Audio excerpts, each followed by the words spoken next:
Hello, welcome to the weekend market review, October 15th, 2023. My first Sunday weekend review in the past month. Yeah, it's been a while, right? It's been a while. Okay, let's jump right into it. Go right to the elephant in the room. TLT. I make a major portfolio decision this past week. I had a lot of TLT puts um, that I rolled 2 or 3 months ago in the 91 strike price. And I could have keep on rolling them, going out um, maybe into December or January or even March. But I thought about it, and to me, the risk reward of owning TLT here outweigh trading. Yes, I will still have asset allocation set aside for trading. That will not stop, but it was a big decision, a key decision for me to say, at this point, at this juncture of the economy and where interest rate is and where the Fed is, I'm comfortable in holding and buying and adding to my fixed income portfolio, which is still nowhere near what many people would consider a balanced portfolio. For those that don't know, there's a conventional uh, strategy that has been employed on Wall Street for the past many decades. That you should have, especially for people 50 and above, you should have what they call a balanced portfolio. That does not mean, it's kind of weird because when I was working in the industry in finance, asset allocation, portfolio management, the word balance is kind of silly because what they consider a balanced portfolio is 40% fixed income, 60% equity. It's not 50-50. Okay, so I go with 50-50 because to me, that's balance. I don't care what kind of math you want to use to justify 40-60 is called balance, but to me, 50-50 is balance. And right now, even with this major decision, I am nowhere what people would call balance on either definition. But I gladly, literally double down on my TLT position. Um, where can TLT go? Is there a downside risk? Absolutely. As crazy as it is, can we revisit the low of 84? Absolutely. Okay. Highly likely. Okay. Tax loss selling is not done. You never know what the economic data is going to be. If we keep going, now there is a belief and discussion that you hear everywhere. That rate can go even higher. There's people that talk about rate go even higher, and they can believe that. I don't believe that. I think the consumer is already at a breaking point. We already see us made a significant pullback in mortgage, in application, in home buying, because if you are not my age, 57, okay, I will be 57 in about 3 weeks plus. Surely you didn't go through the hyperinflation of the 80s, where by mid 80s and late 80s, interest rate, mortgage rate, savings rate, CD rate was in the double digit. That was the last time. Okay, we have not had 16% mortgage rate or 12% CD. Yes, I remember seeing 12% plus CD rate. That was insane. Those are locked in. Those rate at that time, wise move. Can we get back to that?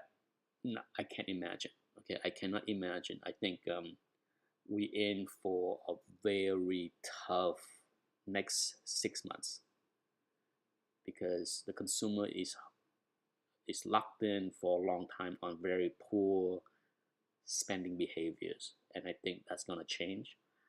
Um, I want to keep this video fairly focused and short as far as the scope. I'm not gonna go through 15 sectors because let me put this way: we have tax loss selling for another 2 weeks. So whatever stuff that has been bad, and there's a lot of stocks, a lot of sectors that have been bad, well, they will continue to stay bad. Okay, so don't be surprised that, oh no, my stock is down again on Monday or Tuesday or next Monday. Okay, it's tax loss selling. Okay, uh, big mutual fund, big hedge fund that have a lot of gains trading tech. Well, they would love to offset all those gains with everything else that lose money, so they don't have to pay. So they have to pay less taxes or no taxes. Okay, that's just where it is. There's no point on complaining, whining. Okay, just let it be 2 more weeks, and then we'll see where things go. Okay, but as far as my take on TLT, okay, let's focus this stream mostly on TLT and why I do what I did. As far as the unthinkable, if anyone asks me, like, where can TLT go? Can it get down to 80? Yes. Okay. Can it, so I mentioned this in the chat group that I bought into TLT with the understanding and caution that I can take a 5% or 10% haircut. 5% will take me back roughly around the 52-week low of 84, and of course, 10% will take me down to the 80, and that's why. Okay, I look at this chart, this downtrend, this channel, however you want to call it. Okay, and that's potentially could be the landing spot. Now, if TLT go down, if we get down to 80, that's roughly 9 point something percent from here. Let's round it up to 10%. What does that mean? What does that mean? That means that rate jumped by another 10%. That means that the 30-year treasury yield is now yielding 5.5, 5.6%-ish. Okay, well, or wherever it is. Okay, whatever the current 30-year, 20-year treasury yield is right now, tack on 10% high on the yield. So what does that mean? That translates to 8.7, 8.8% interest rate for 30-year mortgage. Yeah, things are the real estate market is in a very bad shape, and I think it will continue to be in a very bad shape for a while because too many buyers bought home in the past 3 years at 3%. If you're buying a home in 2020, 2021, 2022, before the Fed raised rate, and you have 3.5% down to 3%, 30-year mortgage rate, how can you sell your house that you bought 2 years ago, buy another house and pay 8%? Even if your house stay at the same value, okay? Let's use that hypothetical. Whatever you bought in 2021 at the elevated price of the real estate market didn't go down, will not come down.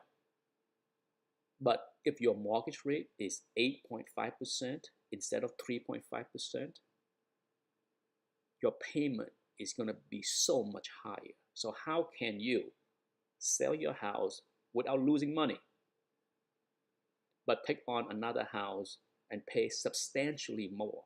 A lot of people are not going to be able to do that. Okay, so I think I think eventually housing price will come down.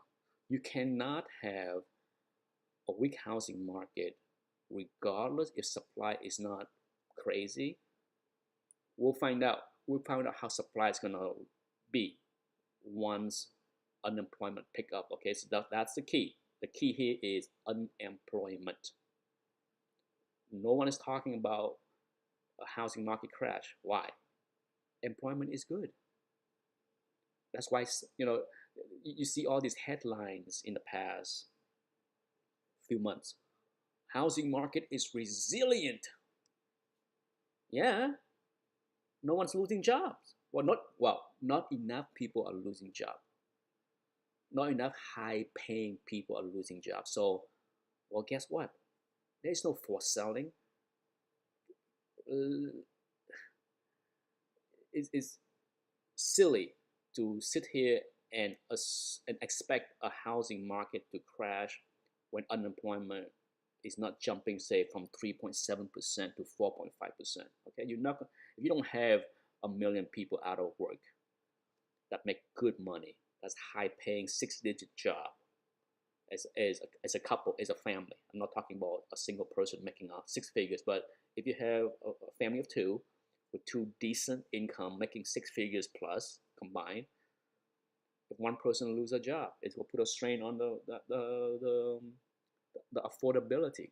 And so, to me, housing market prices, housing market will be slow just because by the nature of high interest rate, and people just make it impossible for a lot of people to flip or to move up, to upgrade.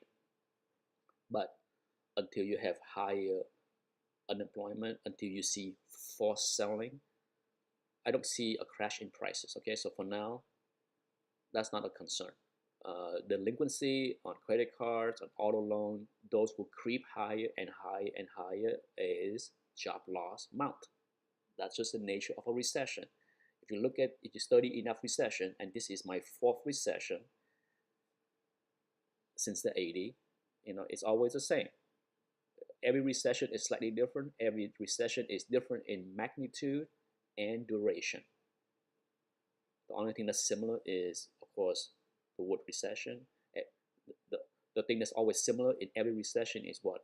High unemployment, more default on loans, on debt, blah, blah, blah. Okay, it's all the same. But we are at the early stage of getting into a recession. So, unfortunately, things will get uglier in the next 6 months, because at least that's my belief. If I didn't believe that in the next 6 months things will get much worse, I would make a major decision in switching over to double down on my bond position. Okay. Let's see where let's go back to TLT 20 years. Let's see how crazy this is. Okay, just take a look. Wow. Okay, it's insane that we were lower rate. Right now is back to where it was. Okay, right now it is roughly where we were down here. It's insane. Okay, it's insane to think that rate is right now where things was back in. Of course, the rate is lower than the 2008 2009 market crash. It's insane. Okay, it's insane. It's insane to think that right now rate is higher than where it was during the housing bubble. Okay, so for now, I feel pretty good about TLT. Downside risk 5 to 10%, upside potential. Yeah. Hey, buying at 90. That's where my put is. Okay, 90. Buy at 90. Potentially can make 50% of my money in the next 6 months or 9 months. I sleep well at night. Okay, I'm not worried about that. Okay, and I'm fine collecting 4% dividend to make up to cushion the 5% downside. Okay, let's move on. Enough. Okay, enough of bonds. Okay, so that's rambling enough of 15 minutes. SPY. What's going on here?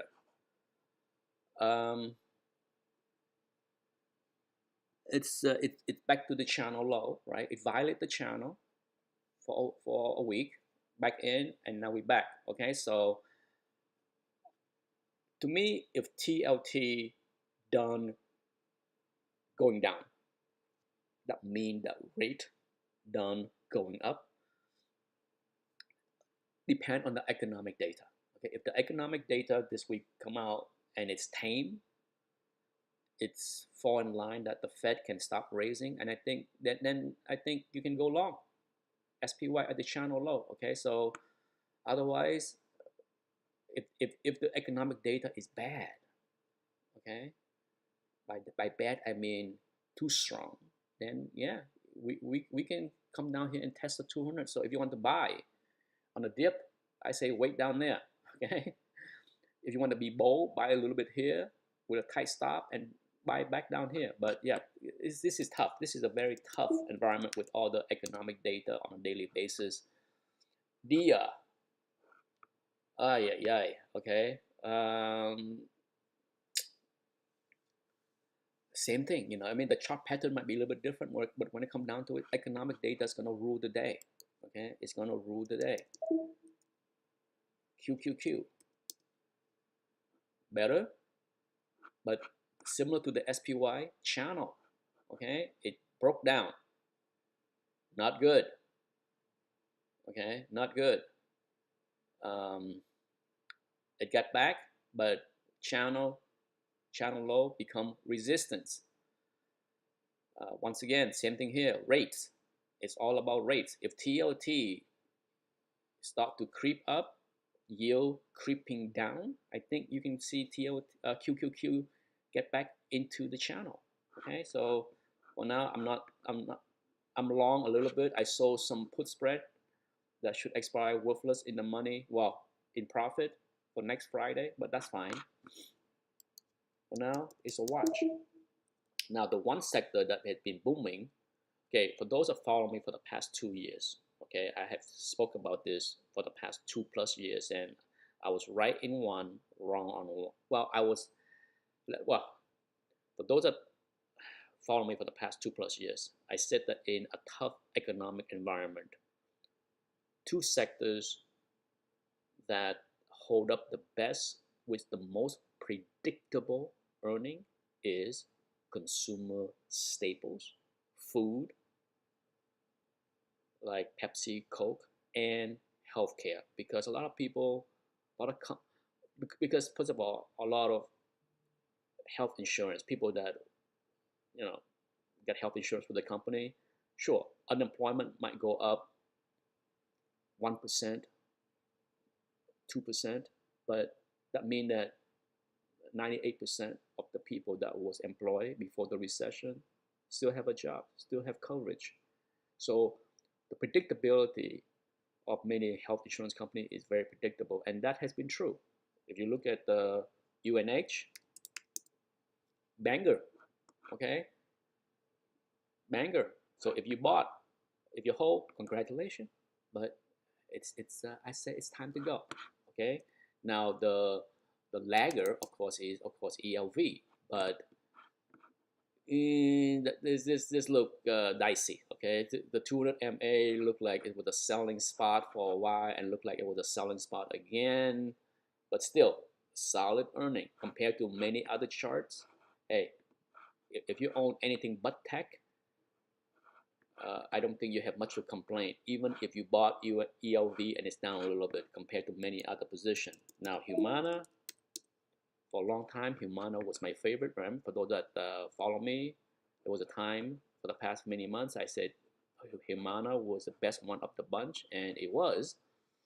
And I said now it's time to trim. Okay, if you have it, time to go. Now, the other sector that hold up earning well, but the stock action did not reflect the decent earning, of course, is the consumer staple, the Pepsi. That was ugly, super ugly. Okay, super ugly.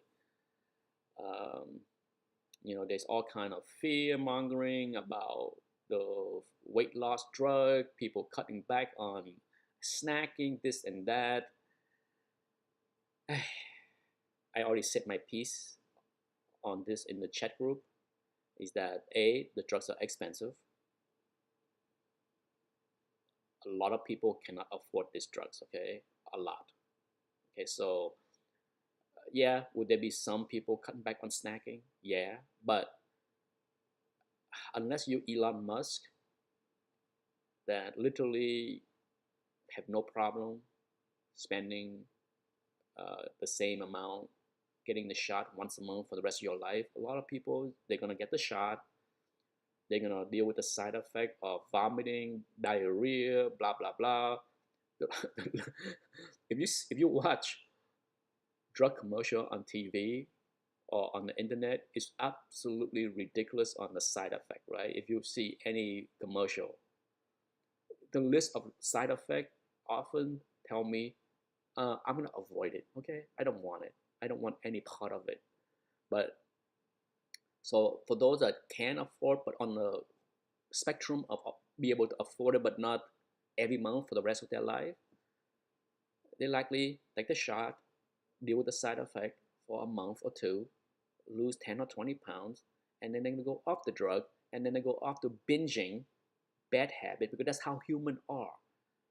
I'm betting on Pepsi and Coke because I'm betting that humans are weak in discipline, incapable of changing their habits.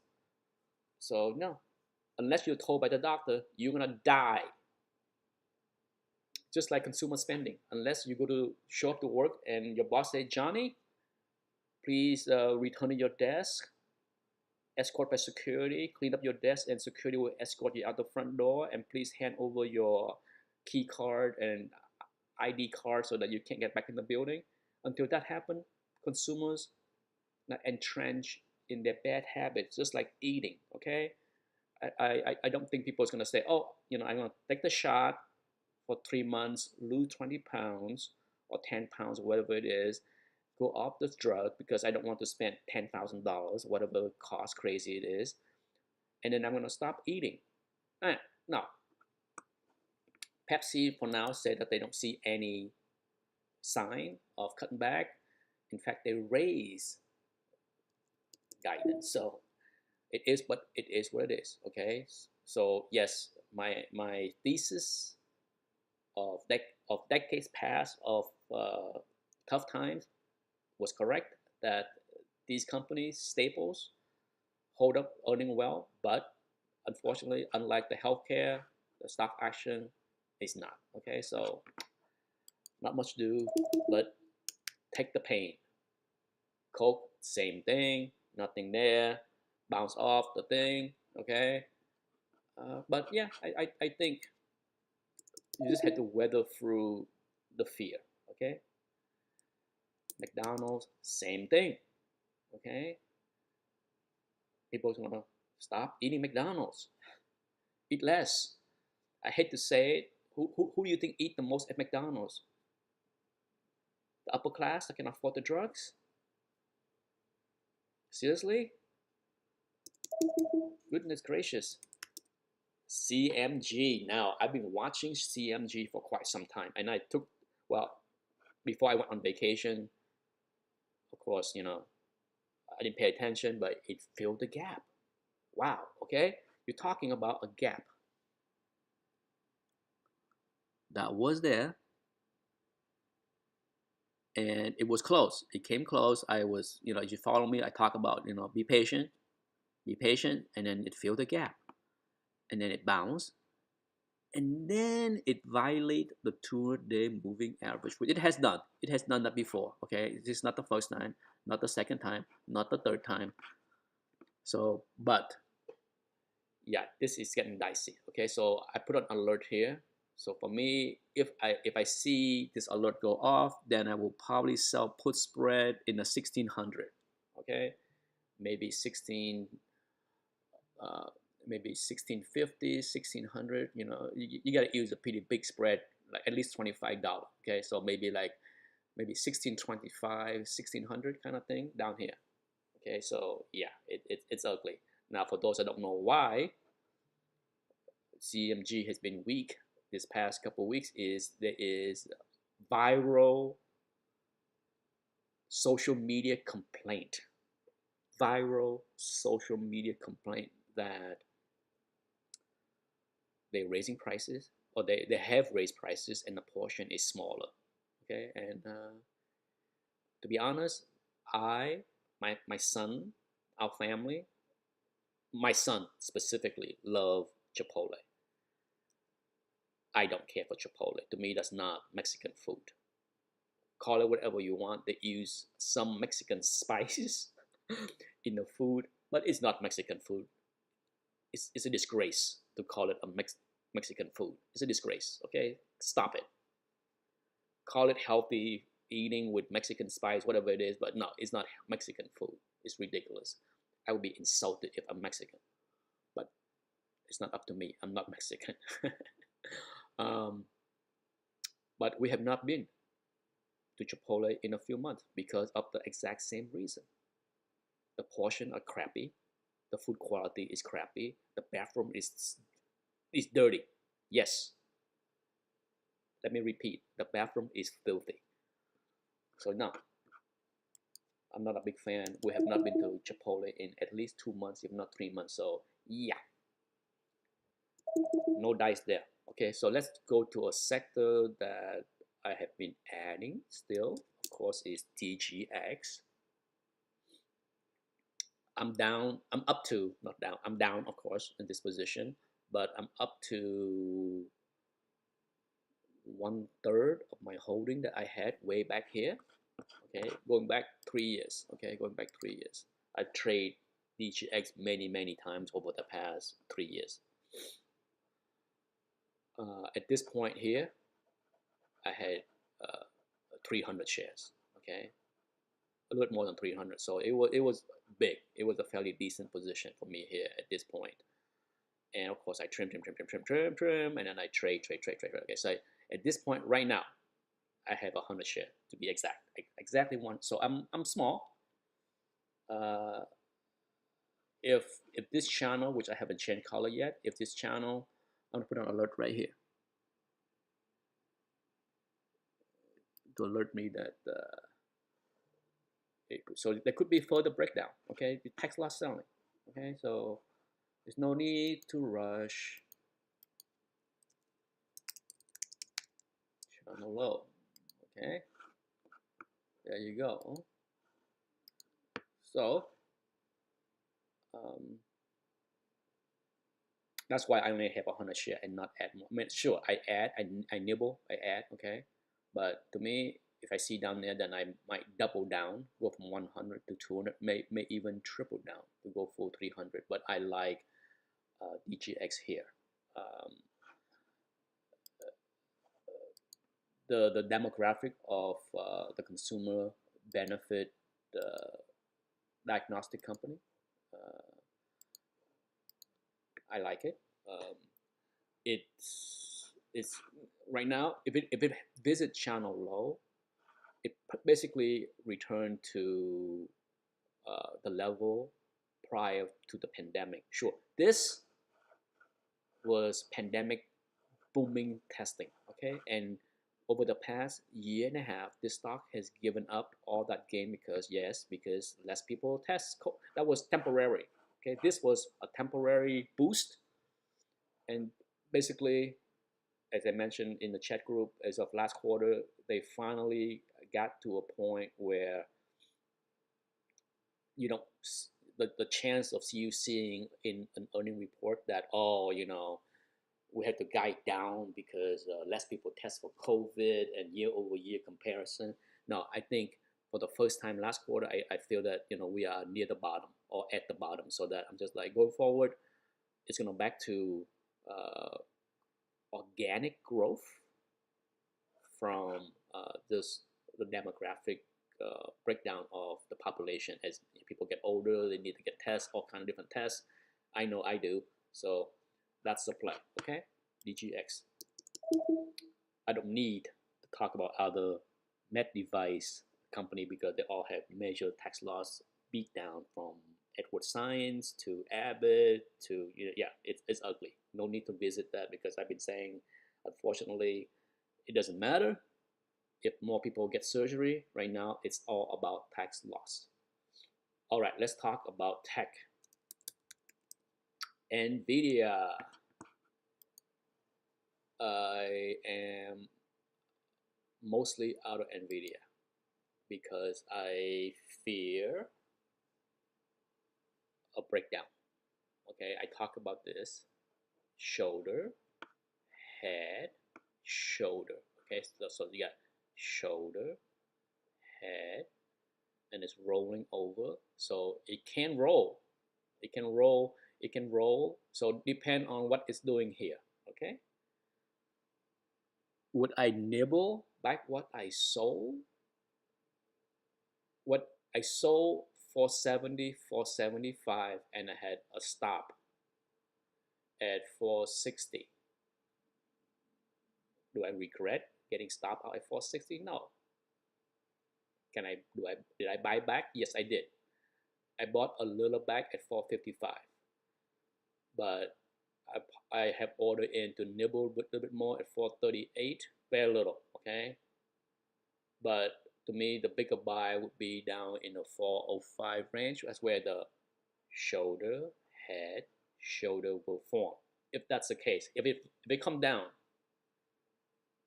um, you know, then yeah, I buy a lot more. But for now, I'm okay to add back a little bit, add back a little bit more, because maybe the 100 MA will be the support, right? Maybe. Okay, there's no guarantee that this will do the head. For NVIDIA to complete this head and shoulder movement, it would have to be something pretty ugly. I don't know what the reason is. I'm just showing you the pattern, okay? Microsoft. Yeah, I mean it's nothing, like I said, it's nothing compelling here to be long or short to add. I trim a little bit, okay? That's a wise thing to move. It's a wise thing to do to trim up here. But yeah, would I trim more up there? Yeah. If you have it, I would say 341, okay? The back side of a channel, a resistance, see? Resistant, resistant, resistant, resistant, breakout, support, support, breakdown, could be resistant again. So yeah, it'd be wise to trim up there. Amazon, if you bought down here, congratulations. Key spot, but it's in the trim zone. Okay, so yeah, you can be greedy, but I would say trim a little bit. You can always buy it back. Okay, it's a trading environment. Google is the best one of the bunch, but it's at a resistance. So yeah, not a surprise to see a pullback. Can it pull back into 133-ish? Yeah, I'll buy back. I would add here. Okay, I would add. No rush. Meta. I trim. 330. I think I trimmed three. Let's see. I trimmed when it was down $1. So 332-ish, something like that. Yeah. 322. I mean, not 330. 322-ish was the spot that I said I trim. So I'm not complaining. Not suffer another $8 plus in pain. Now, would I buy back those share at 305 to 300, 298, even 294? Yeah, I buy that back. 294? Yeah, I mean, oh, come on. If you see 294 with the election coming next year, yeah, you buy. You buy.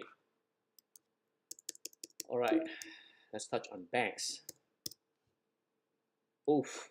Yes, would I add to Goldman Sachs down here? Yeah, I like it. Would I sell put spread 300, 295? Yeah, down here. Okay, down there. I like Goldman Sachs. Okay, down here. I would add to it. JPM. That's a nasty earning week.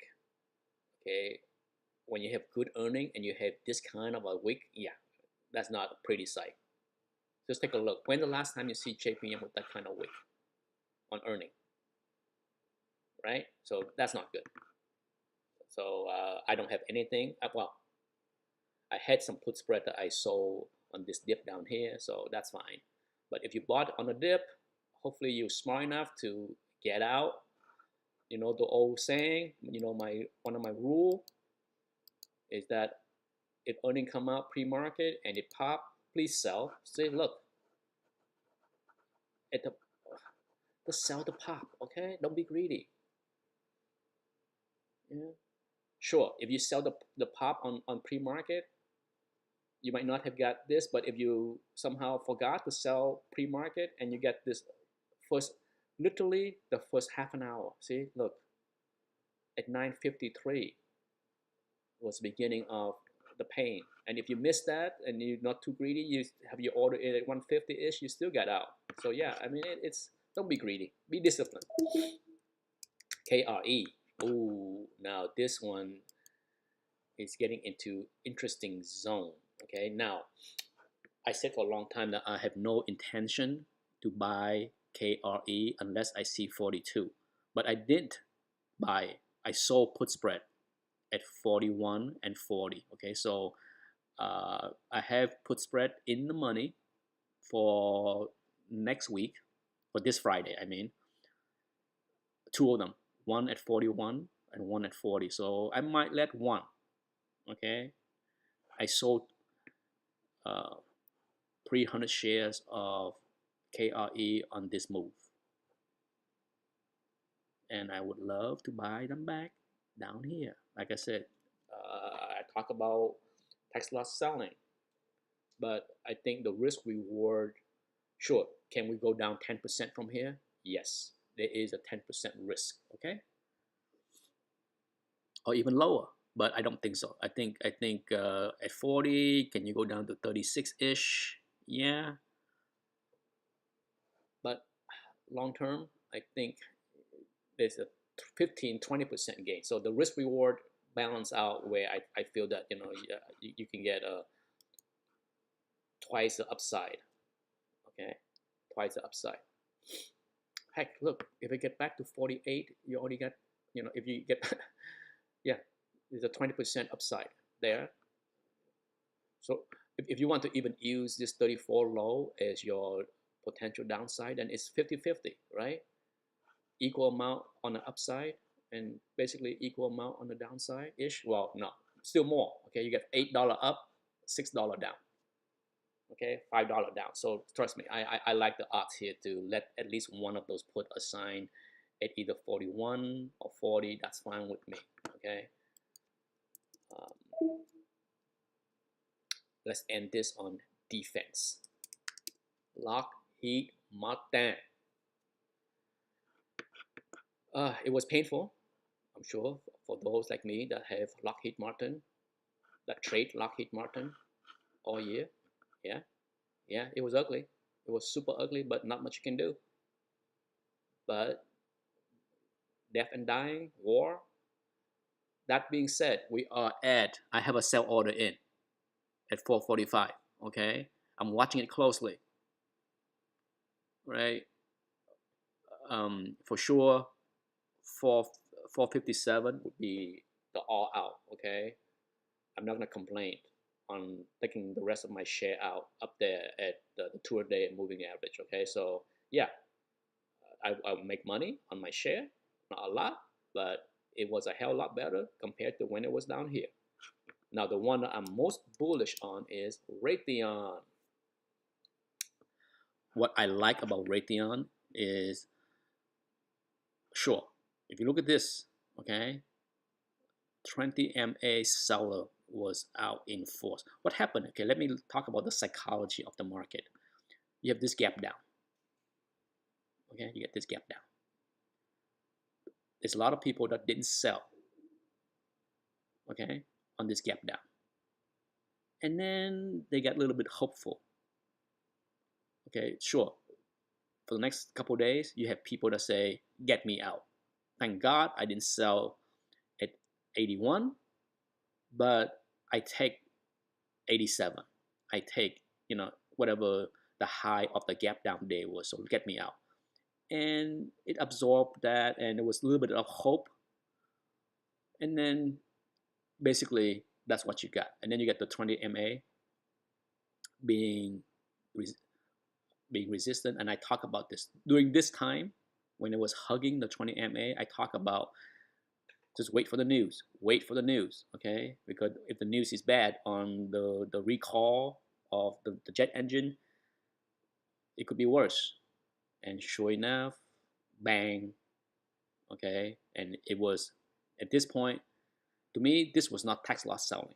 To me, this was cautious, money stay on the sideline. But this become no-brainer tax loss, okay? At this point, people just say, get me out, I don't care.